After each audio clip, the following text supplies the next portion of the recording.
Hey guys, welcome back.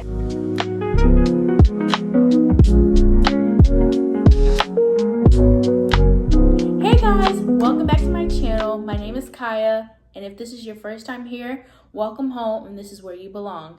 And today we are having episode 2 of Things I Wish I Knew as a recent college graduate. So yeah, let's get to it. So today what I'm doing is doing a little puzzle. I think it'll be really fun.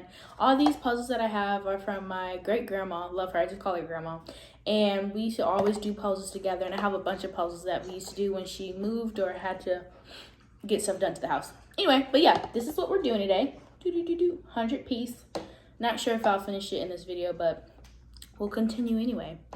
But hey guys, welcome back. If you were here for the last one, or if you haven't checked out the last video, it'll be right up here, and please check it out. I think I had about 4 different things that I was talking about in that video. Today I'll have 3. But number 1 is that being reliable doesn't equal availability. What I mean by that is, even though you might be a reliable person, like in my personal experience, even though you're seen as very reliable, you're always open to do things, you're always there when needed, doesn't mean you have to be. And I feel like this definitely is helpful, because when you don't say no to different things, which is also what I was talking about in the other video, when you don't say no to different things, you become aggravated and agitated with people every time they ask you things because you're not able or you're not willing to say no in order to protect your peace, protect your energy, as in like your physical energy to do things, and you're not protecting your boundaries that you set.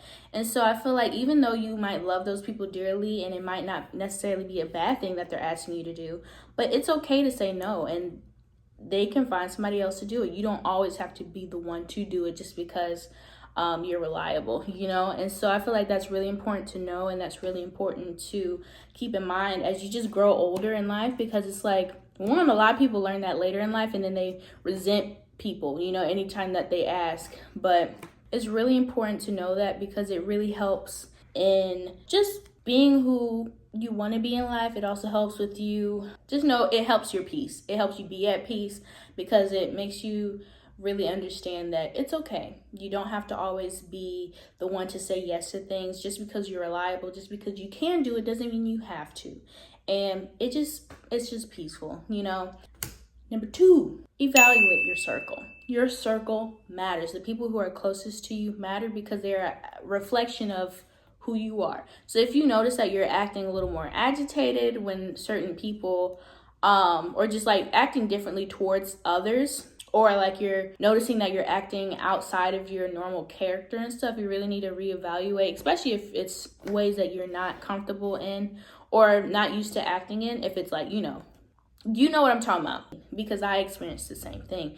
And it's like in those moments, even with what you watch and like even TikToks and stuff, like yes, it's entertaining, but also that directly impacts how you act, because it's like, as being created in God's image, we are a reflection of him, meaning we reflect whatever we're around. And so when you're around things that you don't want to be reflecting, you'll still reflect them, because that's what you're around the most. But yeah, and that doesn't mean that you have to completely stop being around those people, but you have to understand why you're around them. You have to understand the way that you act around them, like reevaluate how you go back to like your life per se after hanging out with them. Like, are you having more attitudes with people?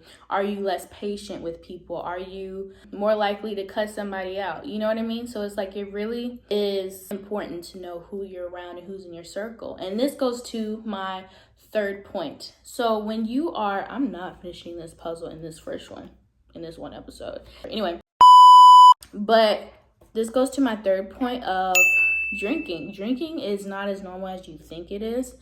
And so it's become more normalized because of who you're around. So how I know this is because being at a school, I went to UA, the University of Alabama. I graduated with a double major in biology and anthropology. I was constantly studying, constantly having no free time, which is why a lot of these things I wish I knew, because I would have taken better care of myself, which would have made it easier post-grad, and just different things like that, which is why I really wanted to do this series for people who are similar to me and have the same like work ethic, where you're working really, really hard. And I really understand. I can definitely relate to you. And yeah, this is why this is important, okay?